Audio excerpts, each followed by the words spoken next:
ओम शांति। आज 12 अप्रैल 2023 को हम बाबा के अनमोल मधुर महावाक्य सुनेंगे। आज की मुरली में बाबा कहे, ज्ञान अमृत है और योग अग्नि है। ज्ञान सागर बाप द्वारा प्राप्त होता है और इसीलिए वो ज्ञान की प्राप्ति से ही हम ज्ञान गंगाएं बन जाते हैं। लेकिन बाबा कहे उसको अमृत कहा जाता है। जिस तरह से कोई भी अमृत दुख, दर्द या बीमारी को समाप्त करता है, आजकल की दुनिया में बाबा कहे कई लोग दवाइयों का नाम भी अमृत रख देते हैं कि इस अमृत का पान करने से दुख दर्द समाप्त होता है, परंतु योग को अमृत नहीं कहेंगे। योग अग्नि है जो विकर्म को दग्ध करते हैं, पाप को भस्म करते हैं और आयुष्य बढ़ती है। इसीलिए बाबा कहे तुम्हें प्रेम से बाप को याद करना है और अपने कर्म भोग को चुक्त करना है। अगर योग नहीं होगा तो अंत तक कर्म भोगना की अनुभूति होती रहेगी। तो सुनते हैं आज के बाबा के अनमोल मधुर महावाक्य। ओम शांति। मीठे बच्चे, ज्ञान अमृत है और योग अग्नि है। ज्ञान और योग से तुम्हारे सब दुख दर्द दूर हो जाएंगे। आज की मुरली से प्रश्न है, कौन सा रस ज्ञान से प्राप्त होता है, भक्ति से नहीं? उत्तर है जीवन मुक्ति का रस, क्योंकि भक्ति में तो चाहना रखते हैं, मुक्ति चाहिए, वो जीवन मुक्ति में नहीं मानते हैं। ये बाबा कहे समझ के आधार से ही हम प्राप्त करते हैं। तो जीवन मुक्ति का रस, भक्ति से किसी को भी जीवन मुक्ति का रस नहीं मिल सकता। बाप जब आते हैं तो बच्चों को जो डायरेक्शन देते हैं वही ज्ञान है। उसी पर चलने से स्वर्ग की राजाई मिल जाती है। आज की मुरली से पहले गीत बजा है, भोलेनाथ से निराला कोई और नहीं, ऐसी बिगड़ी को बनाने वाला कोई और नहीं। ओम शांति। बच्चों का भोला बाबा बच्चों प्रति समझा रहे हैं। इसको कहा जाता है शिव भोला बाबा। हमेशा शिव को बाबा कहा जाता है। कोई चित्र देखे व न देखे, परंतु याद करते हैं शिव भोलानाथ। शंकर व विष्णु व ब्रह्मा को भोलानाथ नहीं कहेंगे। भोला अक्षर कहने से मनुष्य की बुद्धि में निराकार शिव बाबा का ही चित्र आता है। अब तुम बच्चे प्रैक्टिकल में जानते हो। अब भोलानाथ बाबा कहने से भक्ति मार्ग वालों का कोई मुख मीठा नहीं होता। बल कितनी भी महिमा करते रहे, मुख मीठा नहीं होगा। अभी तुम बच्चे शिव बाबा को याद करते हो। शिव भोलानाथ बाबा कहने से क्या होता है? मुख मीठा हो जाता है। शिव बाबा हमको पढ़ाकर स्वर्ग का मालिक बनाते हैं। बाबा कहने से बच्चों को प्रॉपर्टी भी जरूर याद पड़ती है। तुम बच्चे जानते हो वही शिव बाबा है। मनुष्य सृष्टि का बीज रूप भी उनको कहा जाता है। झाड़ का एक ही बीज होता है, तो मनुष्य सृष्टि रूपी झाड़ का भी वह एक बीज है, जिससे फिर मनुष्य सृष्टि रची जाती है।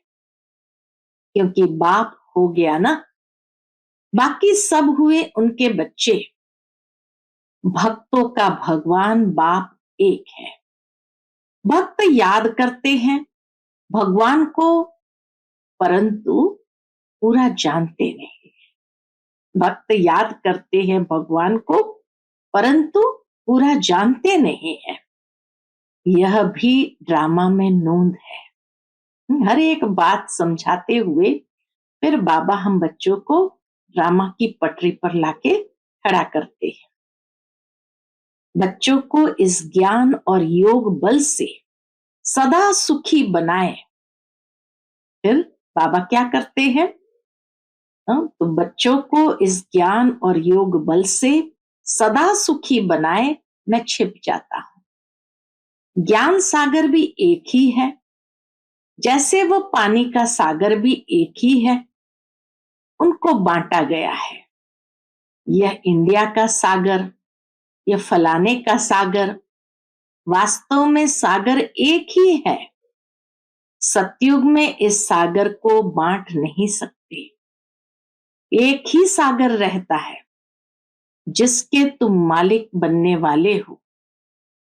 वहां इतने खंड थोड़ी रहते, एक बाप ही। बाबा कहे वहां इतने खंड थोड़ी रहते, एक बाप की एक राजधानी रहती है। एक ही बाबा की स्थापन की हुई राजधानी रहती है। इस भारत पर वर्ल्ड ऑलमाइटी अथॉरिटी का एक ही राज्य था। देवी देवताओं के राज्य को भगवान भगवती का राज्य भी कहते हैं। विलायत वाले गॉड गॉडेस कहते हैं, परंतु जानते नहीं है कि वह कब राज्य करते थे, कैसे राज्य पाया। ज्ञान सागर एक बाप है, वही ज्ञान से सबकी सदगति करते हैं। अब तुम बच्चे जानते हो, हमारे सामने ज्ञान सागर बैठा है, उनसे ज्ञान गंगाएं निकल सारे विश्व को सदगति देती है।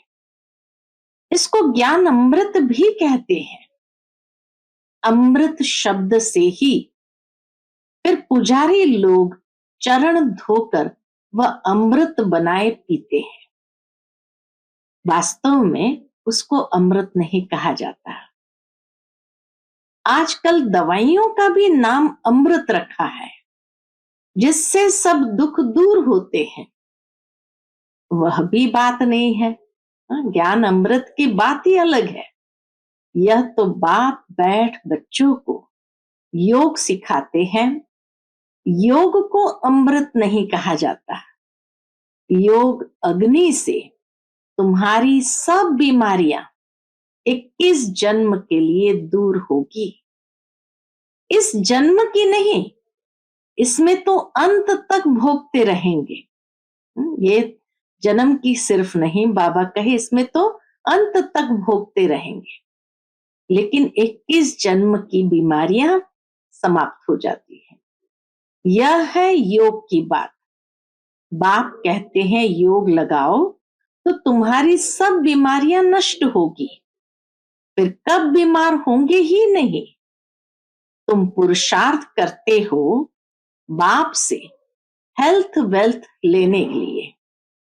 हमारा एम ऑब्जेक्ट ही यह है कि हम पुरुषार्थ करते हैं हेल्थ वेल्थ और हैप्पीनेस के लिए। तो बाप से हेल्थ वेल्थ लेने लिए वहां कोई बीमारी होती ही नहीं। मैं तुमको ऐसे कर्म सिखलाता हूं जो कभी बीमारी होगी ही नहीं। कहते हैं व्यास भगवान ने शास्त्र बनाए, परंतु यह तो सब ड्रामा में नोंद है। नाम पड़ गया है व्यास का। यह है बना बनाया ड्रामा। जो भी तुमने देखा वह सब ड्रामा में नोंद है। अनादि बना बनाया है, ये बदल नहीं सकता। भक्ति मार्ग द्वापर से प्रारंभ हो जाता है। कल कोई कितनी भी भक्ति करे, शास्त्र पढ़े, परंतु वापस नहीं जा सकता। सतो प्रधान से तमो प्रधान में जरूर आना है। इस कर्म क्षेत्र से बाहर कोई जा नहीं सकता। तुम जानते हो हम सो सतो प्रधान थे, अब हम सो तमो प्रधान बने हैं। ड्रामा अनुसार बनना ही है। भक्ति मार्ग में रात शुरू हो अंधियारा हो जाता है। पहले इतना अंधियारा नहीं होता है जितना अभी है। रात को भी पहले सतो प्रधान फिर सतो रजो तमो कहा जाता है। धीरे धीरे कला कमती होते होते घोर अंधियारा हो जाता है। अभी सृष्टि पर बेहद का ग्रहण है, एकदम घोर अंधियारा है। इस चंद्रमा की बात नहीं, ये सारे विश्व की बात है। रावण का ग्रहण लगा हुआ है। द्वापर से लेकर सारे विश्व को ग्रहण लगना शुरू होता है। थोड़ा थोड़ा लगता जाता है। 2500 वर्ष लगता है, जबकि अंत में भारत बिल्कुल ही काला हो जाता है। अभी है बिल्कुल घोर अंधियारा। घोर सोजरा अर्थात दिन बनाने वाला है बाप। पतित को पावन बनाने वाला है बाप। माया रावण फिर रात घोर अंधियारा बनाती है। भक्ति करते भगवान को याद करते ही आते हैं। भगवान भगवान को तो याद नहीं करेंगे। अगर ईश्वर सर्वव्यापी है, सब भगवान है, तो भगवान भगवान को तो याद नहीं करेंगे। सर्वव्यापी के ज्ञान वालों को समझाना चाहिए। क्या समझाएंगे? God father is one. वह है मनुष्य सृष्टि का बीज रूप, बाकी सब है रचना। रचना की ऐसी महिमा कभी हो नहीं सकती। ये मनुष्य सृष्टि का बीज रूप है, ये रचना की कभी महिमा हो नहीं सकती। अगर कोई आत्मा सो परमात्मा कहे तो उनकी महिमा गाई नहीं जा सकती। गायन उस एक बाप का ही है। वह पतित पावन मनुष्य सृष्टि का बीज रूप सत्य है, चैतन्य है, आनंद का सागर, ज्ञान का सागर है। कोई भी मनुष्य की ये महिमा हो नहीं सकती। हम बाबा कहे तो समझने की बात है कि ऐसी महिमा किसी की भी हो नहीं सकती है। ज्ञान से जीवन मुक्ति का रस एक सेकंड में आ जाता है। समझ से ही हम मुक्त रहते हैं जीवन में होते हुए। भगवान वाच गीता में है ना, यज्ञ तप तीर्थ आदि करना, वेद शास्त्र पढ़ना, ये सब भक्ति मार्ग है। इनसे कोई भी मेरे पास नहीं आ सकता है। पिछाड़ी में सबको पाठ बजाने आना है। God father is one. वही करन करावनहार है। इसीलिए ब्रह्मा से सतयुगी आदि सनातन देवी देवता धर्म की स्थापना कराते हैं। मनुष्य को करन करावनहार नहीं कहेंगे। गॉड को ही क्रिएटर डायरेक्टर कहा जाता है। बच्चों को डायरेक्शन देते रहते हैं। डायरेक्शन को ज्ञान कहा जाता है। तुम बच्चों को खुद बैठ समझाते हैं। आत्मा इन आंखों से देखती है, भ्रुकुटी के बीच में रहती है, मुख से बोलती है।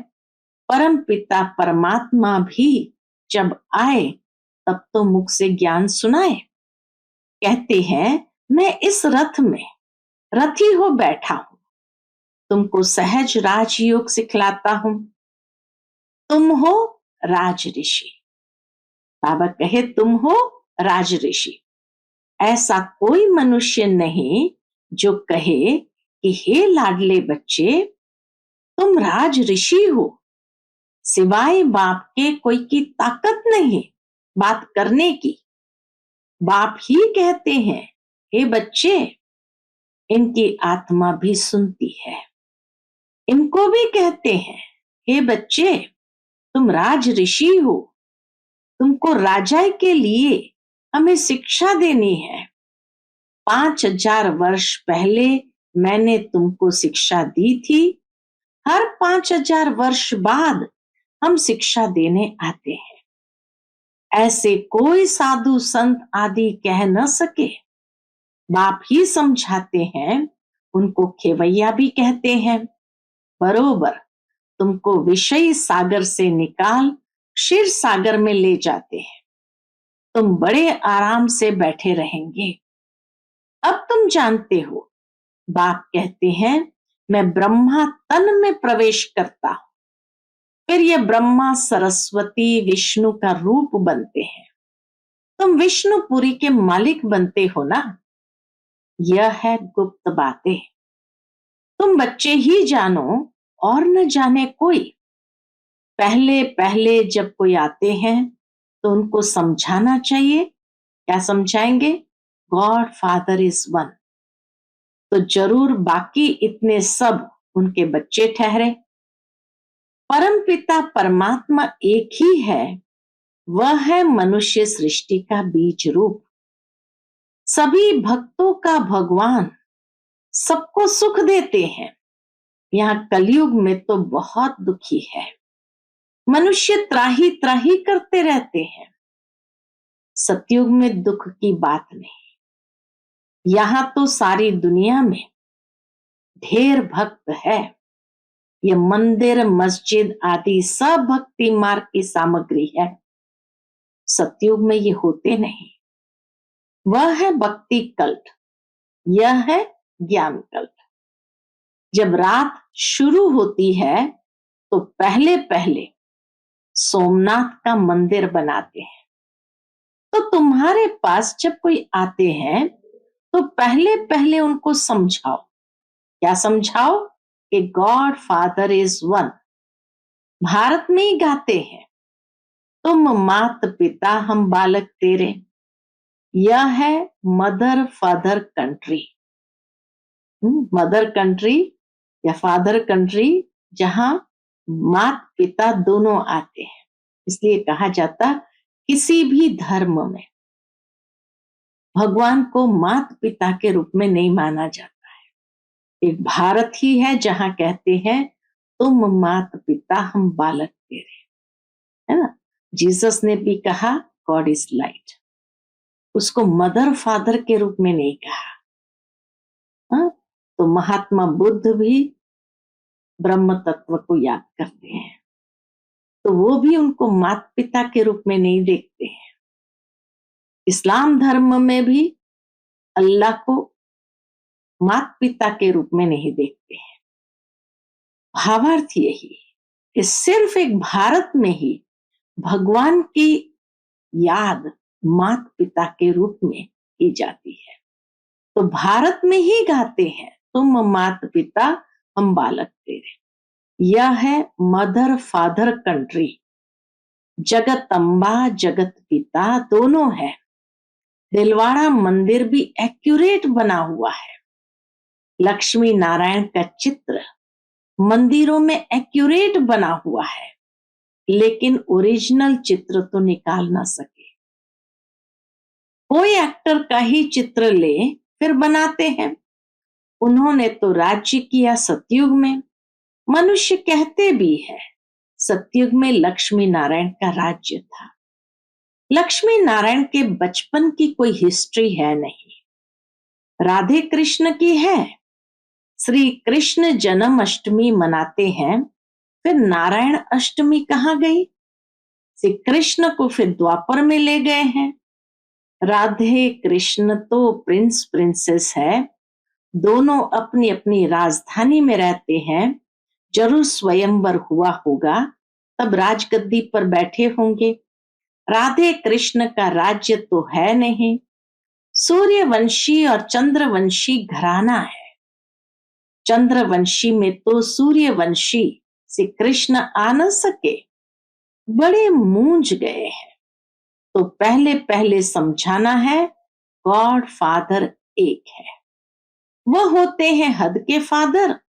स्त्री रची, फिर स्त्री से बच्चे पैदा किए। स्त्री को एडॉप्ट किया, जन्म नहीं दिया। बेहद का बाप भी कहते हैं, मैं इनमें प्रवेश कर एडॉप्ट करता हूं। भगवान ने सृष्टि कैसे रची ये किसको भी पता नहीं है। ऐसे नहीं कि प्रलय हो जाती फिर सागर के पत्ते पर आते हैं। अगर ऐसा है तो अकेला श्री कृष्ण कैसे सृष्टि रचेगा? फिर तो दो चाहिए, फीमेल भी चाहिए, परंतु ऐसी कोई बात है नहीं। बाप कहते हैं मैं अडॉप्ट करता हूं। तुम सब कहते हो बाबा हम आपकी मुख वंशावली है। मैं इस मुख का आधार लेता हूं, कहता हूं हे बच्चे। तुम भी कहते हो हे शिव बाबा हम आपके बच्चे थे फिर बने हैं। बाप कहते हैं तुम बच्चों के लिए मैंने वैकुंठ की सौगात लाई है। तुम यहाँ बैठे हो स्वर्ग का मालिक बनने के लिए। ये राजयोग है, राजाई स्थापन हो रही है। और प्रिसेप्टर ऐसे नहीं कहेंगे कि मैं क्रिश्चियन राजाई स्थापन करता हूं व सिख राजाई स्थापन करता हूं। नहीं, तुम नई दुनिया में राजाई लेने के लिए शिक्षा पा रहे हो। ये वंडर है ना। गॉड फादर है स्वर्ग का रचयिता, तो जरूर उनसे हमको स्वर्ग की राजाई पाने का हक है ना। सतयुग में राजाई थी।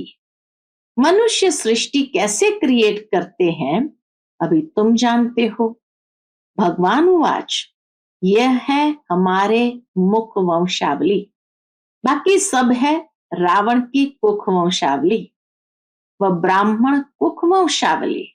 तुम ब्राह्मण मुख वंशावली हो। तुम समझा सकते हो ब्रह्मा की औलाद जरूर ब्राह्मण ठहरे ना। ब्रह्मा है प्रजापिता ब्रह्मा, तो उनकी संतान भी ब्राह्मण ठहरे। ब्राह्मण के बच्चे ब्राह्मण होते हैं ना। तुम हो ब्रह्मा की सच्ची औलाद ब्राह्मण। ब्राह्मण है सबसे ऊंच। ब्राह्मणों को चोटी में रखा जाता है।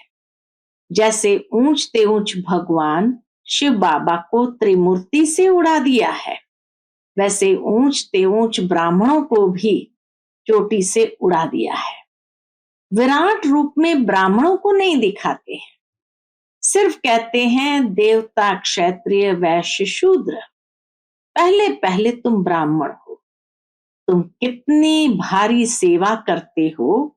ऊंचते ऊंच भगवान, फिर उनसे पैदा किए हुए तुम बच्चे हो। शिव बाबा तो नई सृष्टि पर आते नहीं, तुम आते हो। शिव बाबा कहते हैं मैं तुमको राज्य देता हूं, फिर मेरा नाम ही गुम हो जाता है। मैं छिप जाता हूं। मैंने क्या किया, कैसे सृष्टि रची, ये कोई नहीं जानते। अब नया कोई आता है तो जास्ती माथा नहीं मारना है। पहले पहले परिचय देना है बाप का। वह है स्वर्ग का रचयिता। देवताएं स्वर्ग के मालिक थे, फिर 84 जन्म लेते लेते अब वह शूद्र वर्ण में है। फिर उनको ब्राह्मण बनाते हैं। वर्ण भी है ना, विराट रूप का चित्र भी है। ब्राह्मणों की चोटी के आगे शिव भी जरूर देना है। जैसे त्रिमूर्ति पर शिव दिखाते हैं, वैसे ब्राह्मणों के ऊपर भी शिव दिखाना है। समझाना है शिव बाबा ब्रह्मा द्वारा ब्राह्मण बनाते हैं। वह फिर ब्राह्मण सो देवता, सो क्षत्रिय, सो वैश्य, सो शूद्र बनते हैं। पहले पहले तो कोई को भी अलफ ही समझाना है। वह बाप इस ब्रह्मा द्वारा सृष्टि रचते हैं तो सब भाई बहन हो जाते हैं। शिव की संतान तो सब आत्माएं है ही।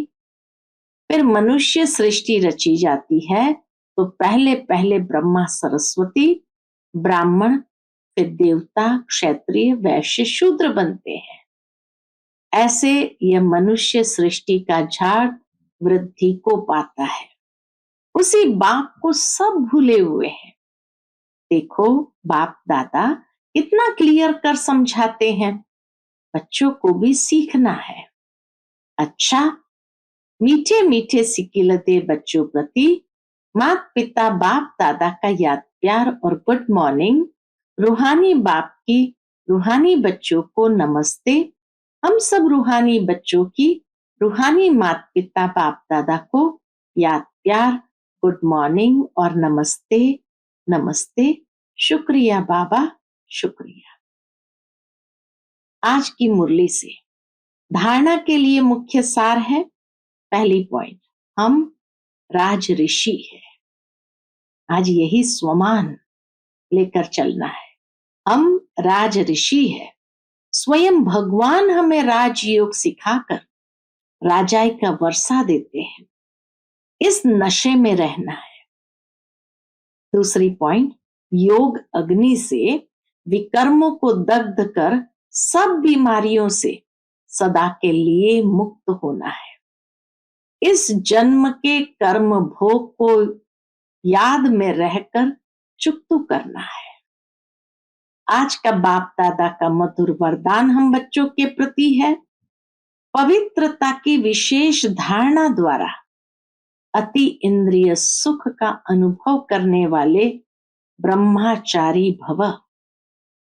पवित्रता की विशेष धारणा द्वारा अतीन्द्रिय सुख का अनुभव करने वाले ब्रह्मचारी भव। ब्राह्मण जीवन की विशेष धारणा पवित्रता है। यही निरंतर अतीन्द्रिय सुख और स्वीट साइलेंस का विशेष आधार है। पवित्रता ही निरंतर अतीन्द्रिय सुख, स्वीट साइलेंस का विशेष आधार है। पवित्रता सिर्फ ब्रह्मचर्य नहीं, लेकिन ब्रह्मचारी। बाबा कहे, पवित्रता सिर्फ ब्रह्मचर्य नहीं, लेकिन ब्रह्मचारी और सदा ब्रह्मचारी, अर्थात ब्रह्मा बाप के आचरण पर हर कदम चलने वाले। संकल्प, बोल और कर्म रूपी कदम ब्रह्मा बाप के कदम पर कदम हो। ऐसे जो ब्रह्मचारी है, उनका चेहरा और चलन सदा ही अंतर्मुखी और अतीन्द्रिय सुख की अनुभूति कराएगा। आज का स्लोगन है, सेवा में त्रिकालदर्शी का सेंस और रूहानियत का एसेंस भरने वाले ही सर्विसेबल है। सेवा में त्रिकालदर्शी का सेंस और रूहानियत का एसेंस भरने वाले ही सर्विसेबल है। शा ओम शांति।